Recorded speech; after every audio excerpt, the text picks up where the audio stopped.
Now I want to ask something else, but I want to summarize though, because I think you hit on something important for men who consider church planting or any type of leadership. You brought Mm, up two things. Number one, you talked about talking to the elders at the church you were at. yeah. It sounds like you had a pretty submitted relationship, that you were actively involved relationally, and you look to the elders as counselors and not Hmm. as opponents when it came to church planting. There was that, and you seemed like you also were waiting on God. Like it's not just, Hmm. hey, I got a job offer, I'm out of seminary, we need money, let's Yeah, go. yeah, It's yeah, more like, yeah. hey, I'm going to pray on this, and I'm going to see what God does in your heart, Hmm. because your wife is in a real way your barometer, to kind of see. Yeah. Hmm. And so there's two things there I think that's important for many men who would lead a household. Are there other men that I can turn to as counselors, that I can talk to? It's funny because one of the things in my intro notes was I was going to say, Shawn is one of the guys who, if I had to call somebody at 2 in the morning, I would call him. Like he's one of those guys where I feel like I can Yep. call, primarily I'll because it's only 1 a.m. where you are. If it's 2 a.m. for yeah, me, so you yeah. might be up. I'll But pick it up. there's a process there though, Hmm. where you were submitted before you were sent. Is that Yep. fair to say? It is fair to say. And it's good to think about these things in teams and submitting myself to other men. In this case, it was other men on the pastoral staff. Hmm. Um, I knew one thing I really feel strongly about is that one of the best model for planning a church is for to be sent out of a church. Absolutely. Now, Yes. now we can say that there are other models that exist depending on culture and context, and I would say yes and amen.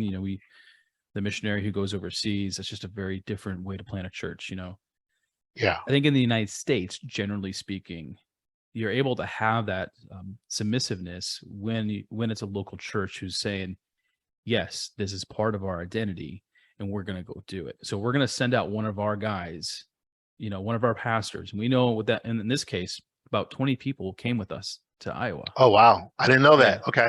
Yeah. And a lot of people you've met when you came Hmm. to Iowa, they came with. And so that's a hit for the church in a very worldly sense. But when you back up and you talk about kingdom work, it's a Hmm. win all the way around. Yes. And so when you're sent out of a local church, and that part of the identity of that local church is church planting, the assumption is yes, there's submissiveness kind of baked into the cake. Does that make sense? Yeah, absolutely. I love that. And I think what I observe is church planters are usually a little different than some of the guys you'll see in an established church. I've There's heard that there's before. and I took the assessment. The funny thing is there was one area that I did bad in.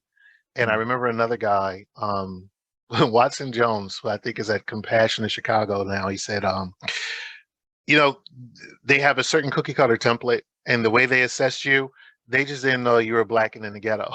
I'm like, what? And he's like, no, bro, listen, and he helped me identify um, how I was living and everything was evangelism for me, but I didn't call it evangelism. I mm, was shepherding, counseling everybody outside of the church and mhm. wanting them to get to church. Yeah, You know what right. I mean? Yeah. But I could relate, and I was like a chameleon. I could fit into any room.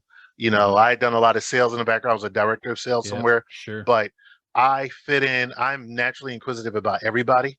I Yep. usually have Same. to reel myself in from not asking too many questions because I got to Mhm. watch. I don't know if I'm offending somebody. Yeah. Same. And the one thing, yeah, I notice about you, you're able to, you're a guy who could probably you could plant and bring in university students, Mhm. or you could bring in some elderly folks. If there are people who have questions and are wrestling, I think you Yeah. do good with that. And like my first night out in Iowa, we're all talking, and Sharice is there. We're talking about the 5% Nation and the beliefs and Wu Tang and all that. Yeah. And you can only have that conversation with certain people in evangelicalism, Yeah. and I think something about you disarms people